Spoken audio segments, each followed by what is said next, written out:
perfectly. We're grazing pasture land as a commons, and people come graze on it, and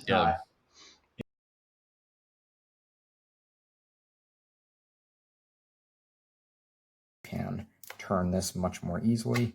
Pops right out. You can grab the SD card. If you ever do have to pull everything out, it's a little bit tricky getting the Pi to slide back in, printed directly over the NFC chip so that it is completely baked into the internals of the bot itself. It's probably not going to stick. You're going to be having it programmed to link to an NFT contract to verify on-chain ownership of the bot. It's asking people to direct tips to bestape.eth. It's constantly checking Etherscan. So there we go. It found that same tip again. And when it finds a tip, it presents a heart.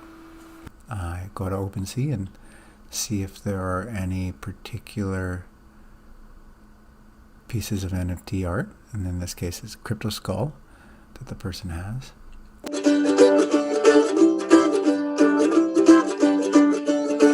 So you're using web monetization here as an access control almost. Exactly. To control